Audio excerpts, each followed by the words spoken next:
देखिए, कई बार ऐसे बहुत सारे पेशेंट आते हैं हमारे पास जो कहते हैं कि हमने हेयर ट्रीटमेंट कराया, हेयर ट्रांसप्लांट कराया और रिज़ल्ट अच्छे नहीं आए।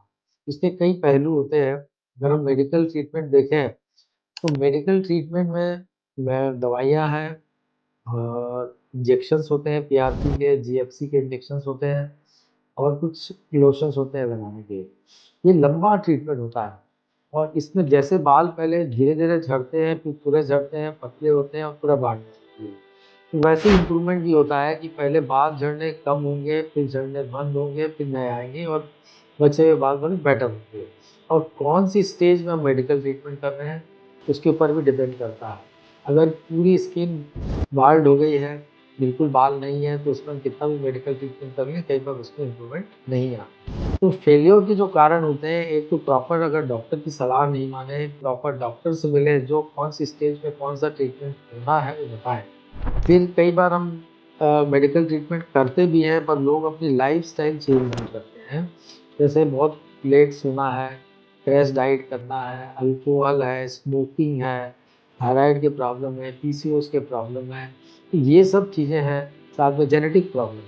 तो ये अगर लाइफ़स्टाइल की चीज़ों को अगर हम ठीक नहीं करेंगे, तो कुछ मेडिकल ट्रीटमेंट जो है, उसके रिज़ल्ट हमको नहीं आएँगे और लंबा ट्रीटमेंट लेना पड़ता है, मिनिमम 3 महीने, 6 महीने, साल भर ऐसा लेना पड़ता है। तो कई बार लोग बीच में छोड़ देते हैं। तो परसिस्टेंसी ज़रूरी है और रिज़ल्ट आने में भी 3 से 6 महीने का समय लगता है। अगर प्रॉपर डॉक्टर से आप ट्रीटमेंट ले रहे हैं, तो थोड़ा समय देंगे, उनके गाइडेंस में चलेंगे तो ज़रूर रिज़ल्ट। कई बार हम ऐसे केस जिसमें सर्जिकल या हेयर ट्रांसप्लांट की ज़रूरत है और उसमें अगर हम मेडिकल ट्रीटमेंट देंगे तो रिज़ल्ट नहीं है। कई बार ऐसा भी देखा गया है कि ट्रांसप्लांट कराने के बाद भी कई लोगों को अच्छे रिज़ल्ट होते हैं, कईयों को नहीं होते हैं। उस पे डिपेंड करता है कि किस स्टेज की जेनेटिक बार्डनेस है, कितना एक्सटेंसिव है और जो डोनर एरिया जो हम पीछे के बाल लेते हैं, वो किस जगह से लिए हैं।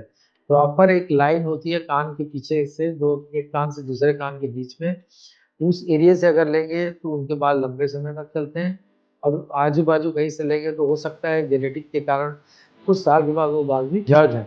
तो हमको ये प्रॉपर असेस करना पड़ता है, डॉक्टर बता रहा है कि कहाँ से क्या करना है।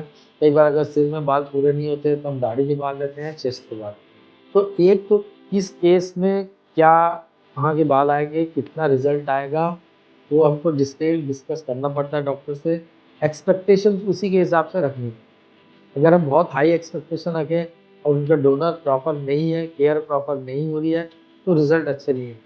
तो बहुत सारे कारण फेल्योर के, कई बार पेशेंट का कंप्लायंस नहीं होता है, उनकी एक्सपेक्टेशंस भी होती है और अगर डॉक्टर सही है, तो प्रॉपर गाइड करता है जिससे कोई दिक्कत इसमें नहीं है।